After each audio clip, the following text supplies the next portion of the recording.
Comienza en Es Radio, Es la Crónica de Fernando Delgado. Es libre, es veraz, es independiente, es responsable, es plural. Es la Crónica de Fernando Delgado. Muy buenas. Bueno, hoy lunes, tenemos frío, tenemos calor, tenemos lo que se tiene en las primaveras de esta santa Extremadura nuestra y de nuestra Mérida querida. Hoy vamos a hablar de una de las cosas donde Mérida está implicada de lleno, porque desde hace, digamos, 50 o 60 años, ya se comenzó a ir paseando de vez en cuando a Proserpina y a darse el primer baño.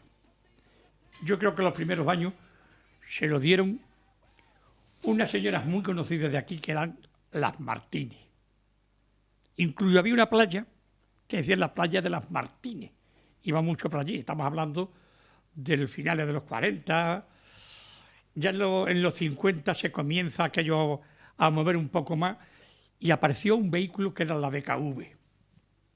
Y en esa DKV entraban 20 o 30. Y en los 600, 40 o 50.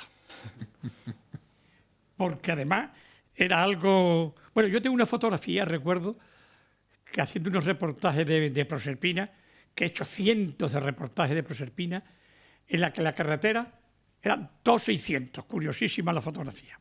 Todos 600. Un día de esta la cuelgo en Facebook, en Twitter, o se la digo a Maima, mi compañera, o a mi compañero Fran Morillo. Muy buena, Fran. Hola, Fernando. Para que la vean ustedes. Pues hoy vamos a hablar de Proserpina. Pero antes de hablar de Proserpina, te veo muy tranquilo a 5 días de una final, ¿eh? Tan importante para el Atlético como es esa. Yo no lo pienso ver. Yo para sufrir... Pero no me llames durante el partido, que después me llamas y no me dejas ver el partido. Yo no te llamo y además... Nos llamamos al final para felicitarnos. O aunque no. Oye, ayer los pasaste, como decimos por aquí, los del Barcelona la pasaron puta. Sí, la pasaron. Y qué pena que el Sevilla no hubiera hecho ese doblete, porque sinceramente me cae muy bien el Sevilla. Y a mí también. Pero los del Barcelona, cualquiera, los del Barcelona ahora. Y del Barcelona, así conocido nuestro, está Guillermo Fernández Vara. Monaco. Sí. Ibarra. O sea que tenemos unos cuantos amiguetes. Mi hermano José María es del Barça de pura cepa. Pero la verdad es que, bueno, a mí me daba lo mismo. Ayer, sinceramente, me di cuenta que el Sevilla desperdició su momento. Sí. Y los grandes no desperdician sus momentos. Efectivamente. Esa es la diferencia entre unos y otros. Entre un equipo y otro, efectivamente. Bueno, pues hoy tenemos con nosotros, para hablar de Proserpina, largo y tendido, y no solamente en Es Radio, sino esta noche a las 10:30 en Televisión Extremeña. Verán ustedes a José Galindo, que es un emeritense, José Galindo Mena, que ha hecho un estudio precioso sobre Proserpina. No uno, dos, pero vamos a hablar del primero. Y primero vamos a saludarlo. José Galindo, muy buena. Hola, buenos días. Bienvenido a esta casa, a El Radio y a Televisión Extremeña. Bueno, buenos días. Buenos días, buenas tardes. Lo que sea. Bueno, tranquilo. Antes voy a hacerte una corrección. No soy emeritense, soy de Llerena.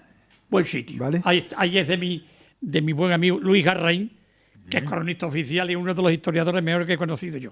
Lo único que ocurre es que efectivamente de parte de mi vida, la mayor parte ya llevo aquí en Mérida.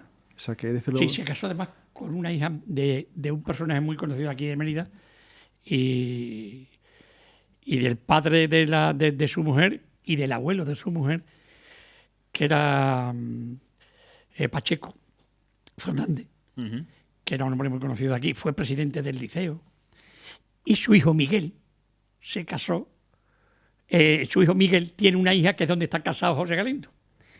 Y Miguel era un Atlético de Madrid de pura cepa.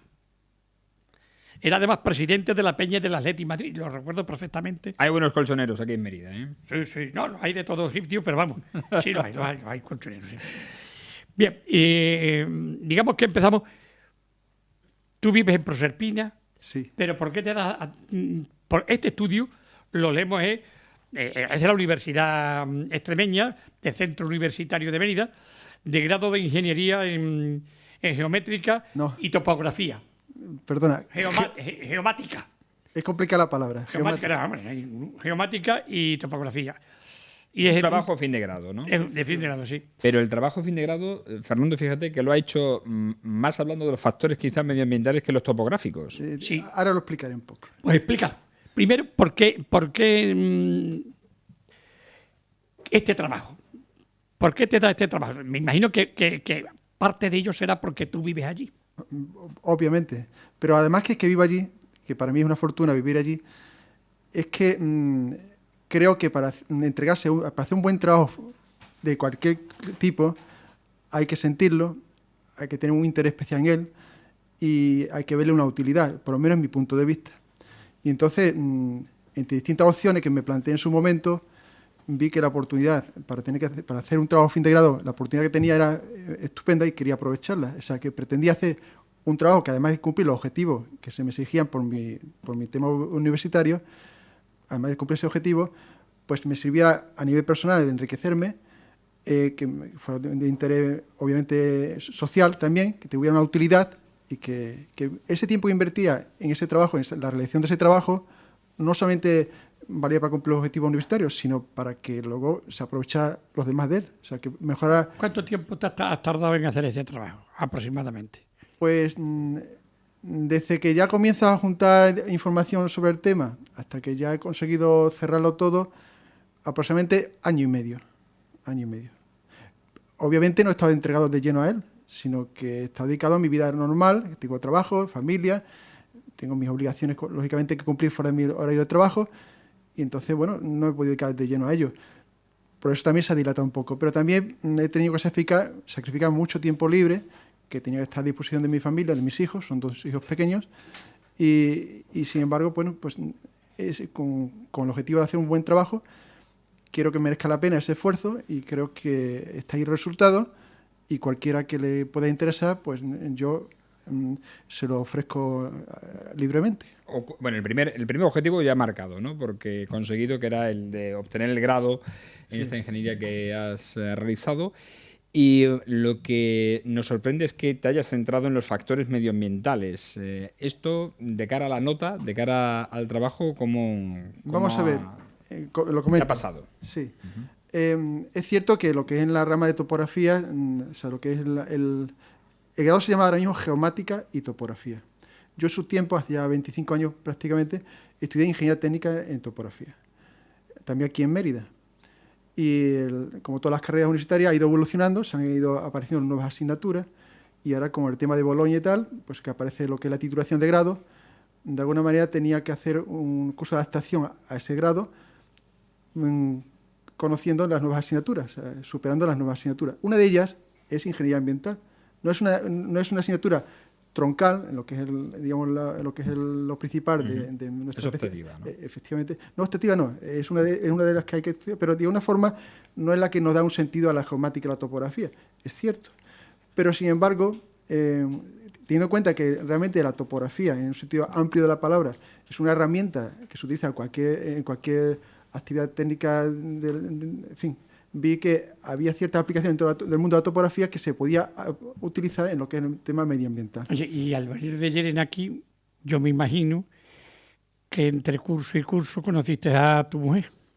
Pues sí. De Llerena para acá. Realmente a ella la conocí al final, cuando estaba acabando tercero de topografía. Antes de entrar a mi proyecto fin de carrera, la conocí a ella. Pero bueno, es un tema personal que... No, pero aunque sea personal, el hecho de que conocieras a tu novia y te casaras, tampoco descubrir nada. Muy contento por ello, pero vamos... Bueno, exactamente qué es lo que analiza este trabajo, qué factores medioambientales, qué es lo que has intentado transmitir. Una mejor conservación para este lago de Proserpina, factores que determinan que pueden ser incluso dañinos para el entorno. ¿Qué es exactamente el objetivo que te has marcado con el mismo, el que intentas transmitir a la sociedad? A ver, desde que llegué a Mérida he conocido Proserpina, he tenido la suerte de estar muchas veces en ella, en esa zona tan bonita. Es una zona que entiendo que es muy sensible a muchas cuestiones medioambientales.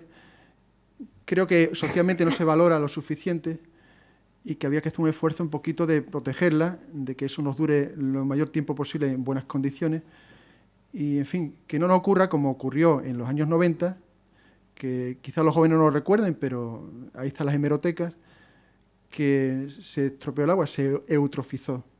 A raíz de que en el mes de junio de 1990, a raíz de que se elevó la temperatura durante varios días seguidos, hubo temperaturas altas, que había unos niveles muy elevados de concentración de nutrientes en el agua y tal, debido a las distintas fuentes contaminantes, etcétera, apareció lo que se llama un blon de algas que cubrieron su superficie. Empezó a oler mal lo que es el embalse, los peces asfixiados por falta de oxígeno murieron, en fin, ocurrió una situación catastrófica medioambiental a nivel local, eso sí, pero que había que evitar que eso vuelva a ocurrir. No digo que vaya a ocurrir inmediatamente, no lo digo que haya un peligro inminente, no. Digo que tenemos que buscar que las circunstancias nunca lo favorezcan y que a medio y largo plazo siempre podamos... Perdona, hay una cosa que quiero yo que me la aclare, porque yo también me encanta Proserpina, y Proserpina es una roca granítica prácticamente. Cuando hay pozos ciegos, que se retiran ahí 8, 10, 20, 40 metros o 100 metros del lago, si tienen una profundidad de 2 o 3 metros, llegar en aguas fecales que no llegan, porque hay la roca granítica, es materialmente imposible que lleve contaminación a Proserpina. No se ha demostrado todavía. El calor sí. Es decir, por eso no se contamina el agua. Yo creo que no. No se ha demostrado. Ahí no lo puede decir él también. Bueno, no se ha demostrado. Y si hay que demostrarlo, es cuestión de ir al sitio y en lugar de decir, aquí está la contaminación. Y es cuestión de entonces de ver efectivamente el entorno de Chalet, por si hay que evitar esa contaminación en adelante. Eso es una cosa que está muy clara. Vamos a ver, Proserpina está influida por 3 factores principales que son los que de alguna forma estropean la calidad del agua. Por un lado está la presión urbanística, que ahora veremos en qué aspectos le puede influir. Por otro lado están las actividades deportivas y lúdicas que se desarrollan alrededor de sus orillas.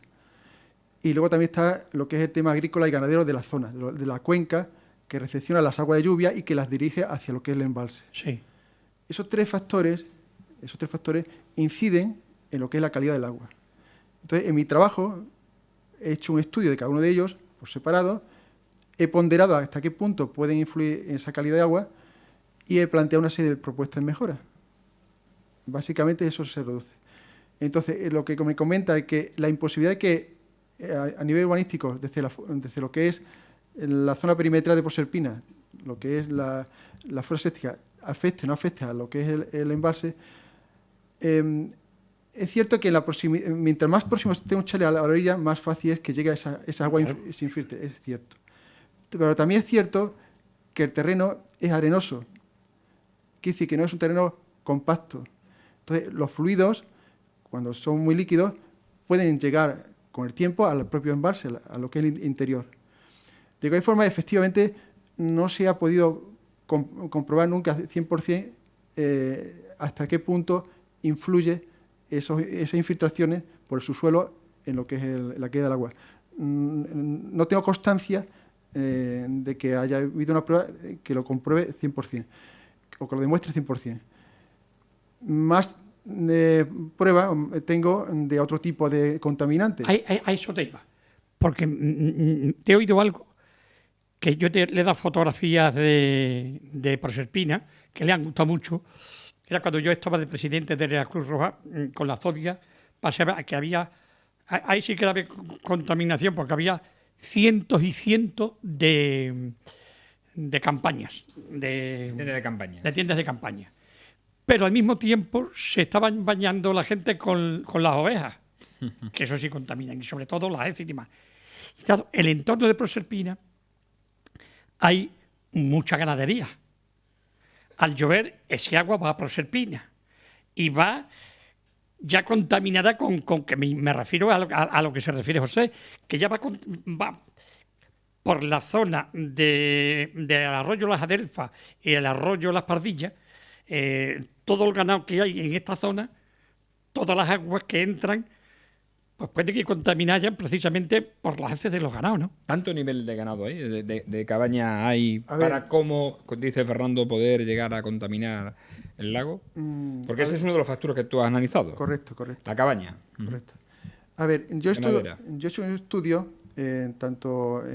siempre hay que tener en cuenta que el estudio se centra exclusivamente en lo que es las cuencas que aportan agua a Proserpina. Entonces, ¿Qué son exactamente, ya para Bien. decírselo a nuestros espectadores y oyentes? el arroyo Las Pardillas, que es, digamos, el arroyo principal que vierte directamente a lo que es el embalse, lo que es la cuenca receptora del arroyo Las Adelfas, que a través de un canal de derivación por la cola del embalse le llega también las aguas, y luego una serie de vaguadas menores que se desarrollan lo que es en la zona más próxima al embalse, que es, digamos, las partes traseras de donde están las urbanizaciones de Punta del Águila y Colonia de Proserpina. El conjunto de todas ellas son unas 2.500 hectáreas, unos 25 kilómetros cuadrados. Y efectivamente, si me permitís un dato estadístico para poder ponderar un poco mejor el tema, lo que es a nivel territorial, aproximadamente lo que es en uso del suelo, agrícolamente es como un 17% o 20% agrícola. Tiene la inmensa mayoría del territorio este, de las 2.500 hectáreas, es para ganadería extensiva, ganado bovino y ovino. Y Hay de cerda. efectivamente hay dos granjas de porcinos, una situada en lo que es el término de Mirandilla, los Arenales, y otra en el término de Mérida, los Pinos, pero que ahora mismo, hace unos años, tiene lo que es su producción a mínimos. Creo que incluso los Arenales está prácticamente a cero. No tiene ahora mismo producción de ganado porcino. Y los Pinos no sé si están en esa misma situación, pero ambas, de momento, hace unos años, han reducido lo que es el nivel de explotación de porcino. Entonces, la principal presencia hoy día, con respecto al ganado, está en el ganado bovino, el ovino en segundo orden, y ya está. Porque otro tipo de ganado, llámese equino, cedazo, es insignificante. Las cantidades, por tanto, de cabaña que hay son suficientes como para ser uno de los factores de Sí, riesgo. Bien. Hay un término en lo que es en medio ambiente que se llama equivalente habitante. ¿En qué consiste? Este término lo que mide es digamos, la materia orgánica que cada ser vivo crea necesita, para descomponerse, para ser inicua a lo que es el medio ambiente, necesita de unos aportes de oxígeno en su metabolización. Entonces, lo que una persona normal viene a crear a cabo de un día, de ese tipo de materia orgánica, de esa materia residual, pues se llama equivalente habitante. Entonces, para poder de alguna forma comparar lo que son las cargas orgánicas que producen el ganado con respecto a las personas y tal, de alguna forma lo que se tiende a comparar qué detritus, por ejemplo, una vaca, comparar con una persona qué nivel de residuos orgánicos produce un día y tal. Hay unos cuadros comparativos, se calcula lógicamente la cabaña de una zona, etcétera, se miden esas unidades y entonces llegamos a una cantidad que se llama equivalente habitante, que no es otra cosa que medir o ponderar esa cantidad de materia orgánica, ¿cuánto es? Oye, hay una cosa. Y perdona, Sí. ¿y es importante o no el peso de esa relación? Voy a decir comparativamente, por lo que he podido estudiar, a partir de distintas fuentes y tal, lo que es la cabaña ganadera, a nivel de todas las cabañas de Proserpina, viene a equivaler a 1.700 unidades a 1.700 habitantes equivalentes. en unidades de carga residual. Esto no quiere decir que llegue al embalse esa cantidad, no. Eso va a depender de muchas circunstancias, de la lejanía de cada zona de ganadera, de que tenga el ganadero más o menos controlado su detritus, etcétera. Pero es cierto que en ganadería extensiva, como es la que hay allí, es muy fácil que acabe en el embalse, porque al no ser recintos cerrados, pues obviamente esa materia orgánica, luego con las lluvias, con lo que son las aportaciones de escorrentía, pues es muy fácil que acabe en el embalse. Dentro del embalse. Tú que vives allí, porque yo la he visto algunas veces, pero llevo un tiempo sin verlo. ¿Sigue yendo, por ejemplo, vacas y ovejas a beber a Proserpina? A ver, yo tengo fotografías recientes en lo que es la cola del embalse de vacas bebiendo, pero creo que han sido situaciones muy puntuales. Me consta de que los de las fincas próximas tienen en trámite hacer sus propias balsas en el interior de sus fincas, para evitar justamente tener que abrevar allí el ganado. De cualquier forma, hay un derecho de siglos que no lo perdamos de vista. Hay una vía pecuaria que cruza que rodea lo que es el embalse y cruza por la parte de la cola del embalse. La Cañada Real de Santa María de Araya. Esa cañada, obviamente, en el caso de que se utilizara, tiene todo su derecho a que el ganado abreve en lo que es el embalse.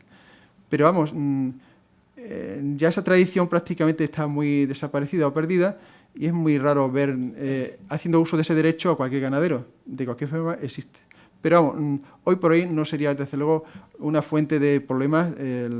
Hice un estudio también sobre eso, no sé, sobre Proserpina y el agua que se podía consumir de las personas que tienen derecho a coger agua de ahí. Es que hay 3 concesiones. Una que es de Luis García de la Puente y García de Blanes, la otra es de Antonio María Galván y la otra es de Rosario Pacheco.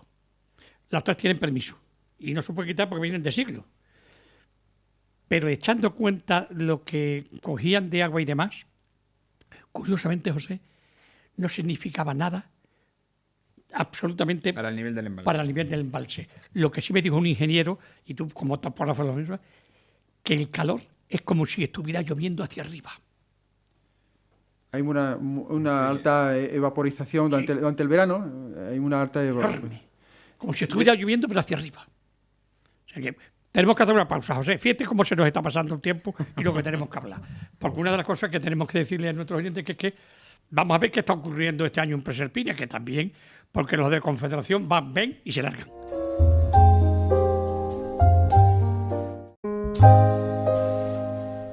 Seguimos en nuestro programa de radio y televisión extremeña y estamos hablando del lago de Proserpina con José Galindo Mena, que es un estudioso y encantador persona de todo lo que se relaciona precisamente con este y otros temas. Porque las buenas personas no se relacionan con un tema, porque es una cosa de tipo personal. A mí me gustaría, antes de que tú vayas a otros temas también, evidentemente, que preocupan mucho a los residentes allí, hemos quedado para ya, digamos, resumir un poco el tema, que hay 3 agentes, por decirlo de alguna manera, contaminantes o que pueden acarrear a lo que en su día se dio como la eutrofización. Uno hemos hablado de la cabaña ganadera, otro es el uso residencial de los habitantes que están allí en Proserpina y otro el uso lúdico recreativo o lúdico deportivo. ¿Qué peso tienen o quién contamina más de estos 3? A ver, yo honestamente pienso que, como estamos diciendo antes, que el tema de la cabaña ganadera, honestamente. Pero además de eso hay que tener en cuenta de que en el tema lúdico y deportivo se genera alrededor de las orillas, hay tres consecuencias de ese uso lúdico y deportivo. Una de ellas, que todo el mundo la vivimos todos los veranos, que es el acumulamiento de basura. Desgraciadamente hay mucha gente de incívica que dejan aquí restos orgánicos, restos de todo tipo, plástico, etcétera, que inevitablemente pues acaban dentro de lo que es la propia vaso. Luego está la propia el pisoteo o tránsito de la gente en la de la orilla, que a veces hay zonas que no deberían de pisarse, donde hay, entre otras cosas, junco, etcétera, que son plantas protectoras de la calidad del agua, que destrozan y erosionan esas zonas. Pues es otra fuente, otra consecuencia de ese mal uso de lo que el tema. Entonces tenemos por un lado la basura, excremento de animales, erosión de las orillas, en fin, son consecuencias de ese tipo de uso. Cuando obviamente no hay un cierto control, no hay un cierto civismo, pues trae malas consecuencias. De eso habría que tomar, y lo que planteo una de las mejoras, habría que plantearse opciones que limite ese tipo de contaminación. Y sobre todo la educación ciudadana, para que aquello en las orillas algunas veces, en algunos lugares, los propios que van cuidan mucho el lugar donde van, pero en otras ocasiones no. ¿Tiene algún grado de protección medioambiental Proserpina? Sí. A ver, creo que desde el año 2005 está declarada como zona sensible. Quiere decir con esto de que a nivel europeo consideran el embalse como una zona en la cual hay probabilidades a medio y largo plazo de que ocurra lo que es el fenómeno de la eutrofización, y por tanto las autoridades competentes tienen que poner medios para evitar que eso ocurra. Entonces, la declaración de zona sensible pues trae como consecuencia eso. La búsqueda de medidas que eviten ese tipo de situación. Yo paseo mucho por allí, Fran. Diariamente voy a Proserpina. Y me encantaría vivir en Proserpina. Y me gustaría que el día de mañana mis cenizas fueran a Proserpina, pero me dice mi hijo que de verde las han segado, que después no se pueden bañar hechos. Donde está su padre, ¿no? Pero yo he visto allí galápagos enormes, nutrias, corvalanes, patos, cantidades pero de allí, de la propia Proserpina. La verdad es que eso a mí me da una alegría ver tanto animal, tanta ave, que da gusto. Y ya la estás viendo. Y cuando esas aves van allí, me imagino que te refuerzan el que Proserpina es un agua buena. Hay mucha gente que bebe Proserpina. Y una cosa, que el otro día me han comentado, y se lo comentamos también a todos nuestros telespectadores. El agua de Proserpina era curativa. Tenía una rozadura, un eczema. Cuando te entrabas en Proserpina al día siguiente no la tenías. Pues está ocurriendo a gente que tiene un poco de eczema, llega allí, se baña y al día siguiente está curada. Sí. Bueno, puede ser una leyenda, ¿eh? No estoy yo muy seguro de ese comentario, lo he escuchado otras veces. Pero bueno. Había que personas que la ha pasado, ¿eh? Bueno, vamos a hablar para que no suceda esa eutrofización, propuestas de mejora que tú haces y planteas en tu trabajo, entre ellas una red de saneamiento de aguas residuales, ¿no? A ver. Empezamos. Comencemos. Lo que es una red de saneamiento, todo el mundo la entiende perfectamente, es la primera medida que se ha planteado para resolver el tema de lo que es los contaminantes. Pero hay que reconocer que una red de saneamiento en las circunstancias en que está Proserpina tiene muchas limitaciones. Lo primero, que la zona es rocosa, con lo cual cualquier actuación a nivel de obra civil es costosísima. La segunda, y quizás principal, es que cualquier canalización de agua por gravedad inevitablemente acaba en lo que es el interior del embalse, y desde un punto bajo de este habría que sacarlo a lo que es la parte exterior de la cuenca. A través de la presa, que es histórica, no se puede hacer ninguna actuación de ese tipo.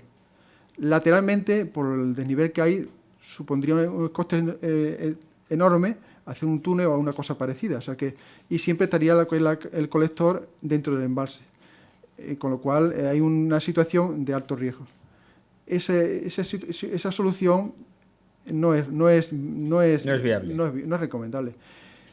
La solución que se está planteando para evitar esa, digamos, solución clásica es, una vez que las canalizaciones llegan a lo que es el camino perimetral, en las zonas bajas, en los puntos bajos, se crean especies como de depósitos, y desde ellos se bombea a puntos más elevados hasta sacarla lateralmente, lo que es el camino perimetral, sacarla al exterior de lo que es el vaso del embalse, lo que es fuera de la cuenca.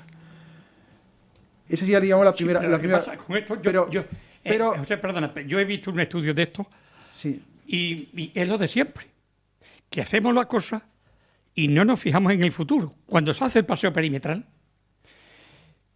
que a mí personalmente no me hace mucha gracia, que te diga, porque el paseo perimetral rompe la imagen de Proserpina, aunque lógicamente la gente pasea y está encantado.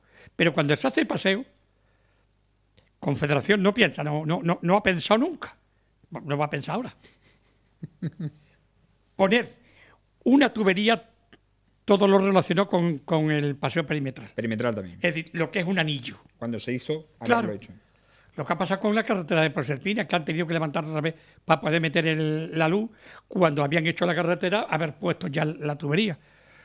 Y de ahí hay estudios no sé, de un anillo, y ahí enganchar los vertidos.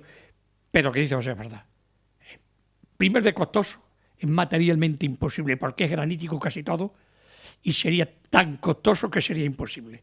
Era más, por lo que dice José, de unas fosas sépticas adecuadas y buenas, porque lo demás es imposible. A ver, el hecho de que Proserpina esté declarada como zona sensible nos obliga a cumplir lo que dice la Comunidad Económica Europea. Entonces, hay medidas, hay procedimientos que sustituyen perfectamente a una red de saneamiento y en la situación que está Proserpina se adapta mucho mejor y evita los enormes costes. Sí. Básicamente sería, en vez de hacer lo que es una red de saneamiento, aunque sea con tubería de impulsión, pues sustituir a aquellos chalets que tengan fosas sépticas o pozos ciegos por depuradora biológica de oxidación total. Sí. Obviamente, los costes habría que discutir cómo asumirlos. Hay leyes que en ese sentido favorecen la ayuda. Los propios chalets, que son lo que... Claro. Sí, pero se puede. Hay una ley que puede haber subvenciones. Bueno, eso no voy a entrar en ese detalle, no es el momento. Sí, sí. Pero lo que sí es cierto es que esa medida es muchísimo más económica y medioambientalmente mucho más viable.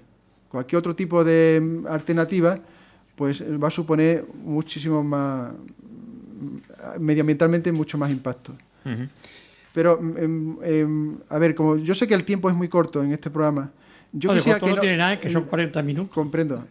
Pero vamos a intentar, yo lo que quiero intentar decir es que aquellas personas que realmente tengan interés en saber detalles, por qué mi propuesta creo que es conveniente considerarla, pues tiene opción a ver el contenido de mi trabajo y lo lean y comprenderán mis razonamientos. Ujú. Lo digo porque Bueno, aquí propones varias propuestas Hago- de mejora. sí, ¿Cuántas son? varias. ¿7 o 9? hago 9 propuestas, 9 9 propuestas de diferentes. mejora, ¿no? Cada una de ellas obviamente orientada a uno de los agentes contaminantes. Por ejemplo, el tema de la carga ganadera. Si en lo que es la entrada de los arroyos principales a lo que es Proserpina se colocara, por ejemplo, presa de gaviones, que no es otra cosa que escollera bien envuelta, de una manera estable, el agua se infiltraría a través de esta escollera y la materia residual gruesa, orgánica, se quedaría en lo que es el interior de esa especie de represa, antes de tomar el agua en contacto con la propia presa. Eso hay unos diseños, hay unos ya modelos estudiados, funcionan bien en algunos sitios, es cuestión de considerarla. La cuestión se trata simplemente de reducir la llegada de materia orgánica a lo que es el embalse. Es una propuesta. Pero otras están orientadas, por ejemplo, al tema lúdico, al uso lúdico y deportivo de la orilla. Deportivo. Ahí propones un descenso de la actividad, pero eso es difícil. No planteo eso. Yo planteo algo mucho más sencillo. Siempre tenemos todos los veranos, siempre hay una especie de guerra entre los distintos organismos a ver quién tiene que hacer ciertas labores. Por ejemplo, quién tiene que limpiar la orilla, quién tiene que velar porque se corrían ciertos destrozos, etcétera. Habría una cosa muy simple, y es que si los distintos organismos, llámese ayuntamiento, confederación, consejo de medio ambiente, cualquiera que tiene una competencia, una responsabilidad alrededor de lo que es el embalse, si se pusieran entre todos ellos de acuerdo, podrían crear lo que se llama la patrulla verde. Es una persona física, visible, que de alguna manera vele porque en los usuarios que estén en lo que es el embalse, pues se comporte de una forma correcta, eviten lo que es lo típico. No había alguien de Confederación, decías. No había. Sí. Es que a en ver. Confederación pasa una cosa. En eso, mire que yo a Confederación, exceptuando las personas que forman parte de la Confederación, como Fernando Aranta o Luis Carcaboso, que yo, para mí son un encanto de personas y de trabajadores, son ingenieros y demás.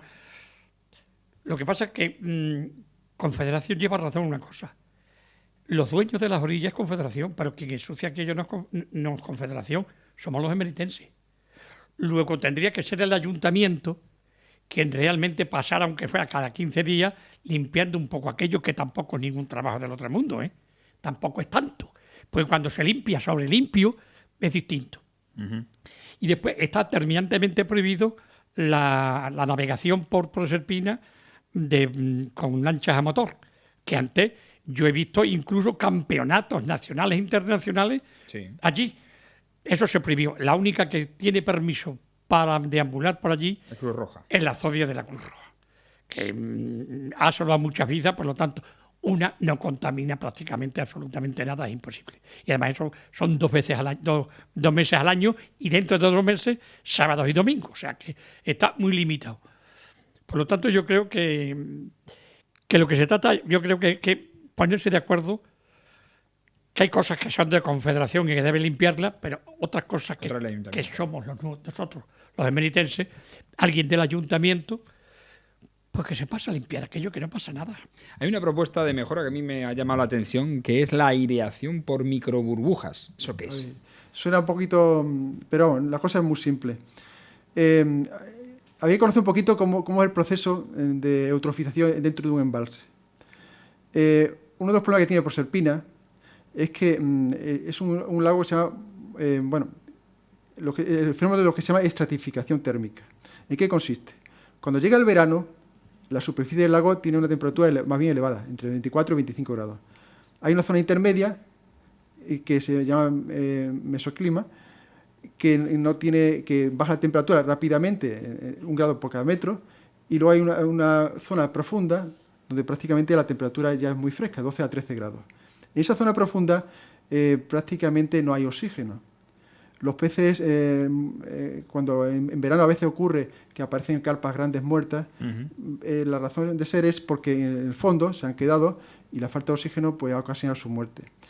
Si se inyecta, ese procedimiento se ha utilizado en muchos sitios ya. De hecho, un sitio muy curioso, lo que es el lago del Palacio de Cristal en el Parque de Retiro en Madrid, ya se ha utilizado este procedimiento.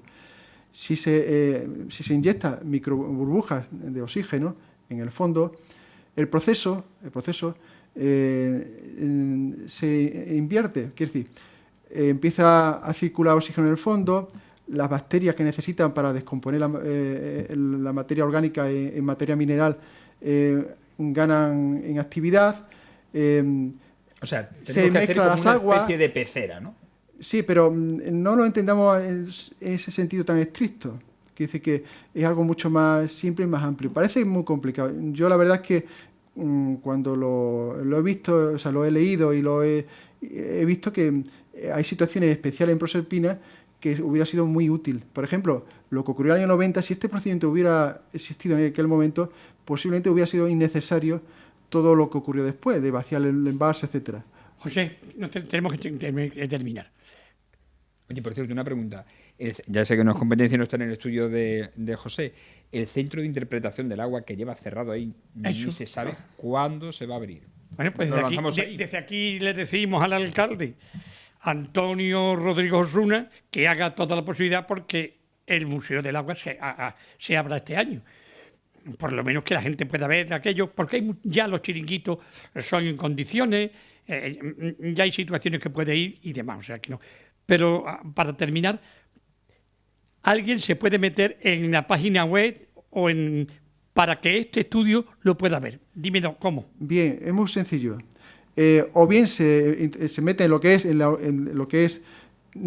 repositorio de la Universidad de Extremadura, de ESA, poniendo la palabra de ESA, repositorio Universidad de Extremadura, ahí habrá un apartado que ponga trabajo fin de grado. O simplemente con poner la palabra análisis de los rasgos medioambientales de Proserpina, con poner eso en Google ya aparece directamente el trabajo. Yo sé que mis palabras aquí han sido muy, en fin, no sé expresarme correctamente, pero yo rogaría a la gente que tenga interés que lean el trabajo, que es como mejor me expreso escribiéndolo, con tranquilidad, lean el contenido de ese trabajo, lo valore y le saque una utilidad, porque creo que la tiene socialmente.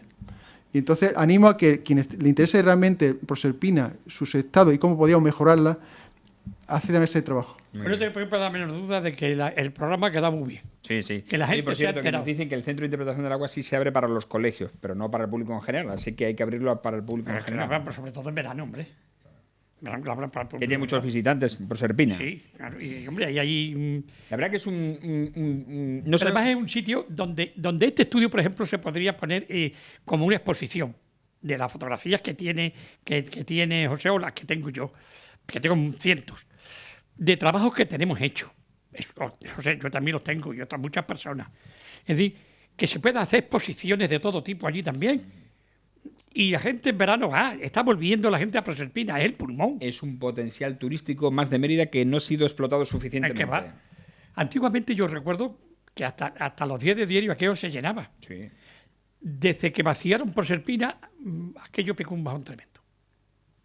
Y porque ya también hay muchísima gente que tiene allí, le estamos hablando de que pues, tienen cerca, no sé si tú lo tienes recogido, no sé, el número de chalés, pero muy cerca de los 1000, ¿no? No. ¿Cuántos hay? 430 viviendas. 420, exactamente le digo el número, 430 viviendas, correcto. 430 viviendas. Contabilicen ellas aquellos chalés que hay parcelas que tienen 2, 4 y hasta 8 viviendas en la misma parcela, independientes. Ahí están incluidas. Están todas. O sea, unos 500 aproximadamente. Bueno, bueno, Bueno, el lunes que viene nos vemos a ver quién celebra la Copa. La Copa de Europa. es verdad, nosotros lo vamos a celebrar De todas el lunes formas. que viene, de todas formas. ¿Y sabes por qué? Porque el lunes que viene es San Fernando, que es mi santo. Pues entonces lo Y celebramos. vamos a presentar un libro precioso sobre la política en la democracia de Ignacio Sánchez Amor, que es una auténtica preciosidad. Muy bien. O sea, que vamos a tener un lunes movidito. Se gane o no se gane. O no se gane. Que se gana, lo celebras tú. Que lo gane, lo celebro yo. De cualquier te copa toca a ti la vamos a tener. porque es tu santo. Es tu nomástica. Bueno, gracias José y enhorabuena por ese estudio. Y nada, desearles una feliz jornada.